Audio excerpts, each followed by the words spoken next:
রাজধানীর উত্তরা ডিয়াবাড়ি এলাকায় milestone school and college ক্যাম্পাসে ঘটে গেছে এক হৃদয় বিদারক দুর্ঘটনা। দুপুরের দিকে বাংলাদেশ বিমান বাহিনীর একটি প্রশিক্ষণ বিমান ভেঙে পড়ে স্কুলের উপরে। তাৎক্ষণিকভাবে শুরু হয় উদ্ধার অভিযান, কিন্তু বাধা হয়ে দাঁড়ায় উৎসুক জনতার উপচে পড়া ভিড়। এতে হিমশিম খেতে হয় ফায়ার সার্ভিস ও আইনশৃঙ্খলা রক্ষাকারী বাহিনীর সদস্যদের। দুর্ঘটনার বিষয়ে আইএসপিআর জানায়, বাংলাদেশ বিমান বাহিনীর F-7 BGI নামের প্রশিক্ষণ বিমানটি দুপুর 1:06 উড্ডয়ন করে। অল্প কিছুক্ষণের মধ্যেই এটি মাইলস্টোন স্কুল ও কলেজের পাশে বিধ্বস্ত হয়। ঘটনার সময় স্কুলের শ্রেণী কার্যক্রম চলছিল। হঠাৎ বিকট শব্দে বিমানটি ভেঙে পড়লে আতঙ্কে ছুটোছুটি শুরু হয় শিক্ষার্থী, শিক্ষক ও স্থানীয়দের মধ্যে। শিশুদের খোঁজে ছুটে আসেন অভিভাবকেরা, কেউ কেউ ভয়ে অজ্ঞান হয়ে পড়েন। দ্রুত ঘটনাস্থলে পৌঁছায় ফায়ার সার্ভিস, পুলিশ ও অ্যাম্বুলেন্স।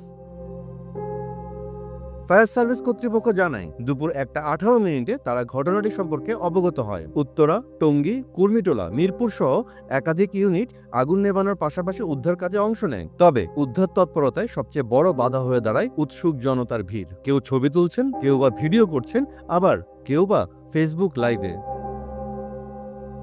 আর এই অপ্রয়োজনীয় ভিড়ের কারণে সংকীর্ণ জায়গায় ফায়ার সার্ভিসের গাড়ি প্রবেশে সমস্যার সৃষ্টি হয়। আহতদের দ্রুত সরানো এবং উদ্ধারকর্মীদের যখন অসুস্থ হয়ে পড়ছিল তখন তাদের সরিয়ে নেওয়াতেও বিলম্ব ঘটে। একজন উদ্ধারকর্মী বলেন, এই ভিড় না থাকলে আহতদের আরও অনেক আগেই হয়তোবা হাসপাতালে পাঠানো যেত।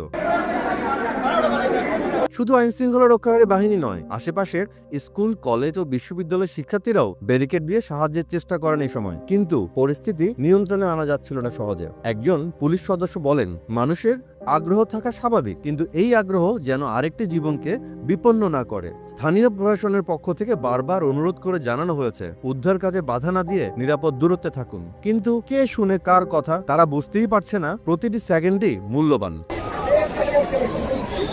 এই ঘটনাগুলোতে আরো স্পষ্ট হয়ে যায় আমরা আসলে কতটা দায়িত্বজ্ঞান হয়ে পড়ছি জরুরি পরিস্থিতিতে। একটি দুর্ঘটনায় যখন সময়ের সাথে লড়ছে মানুষের জীবন, তখন কৌতূহল নয়, চাই সচেতনতা ও সংবেদনশীলতা।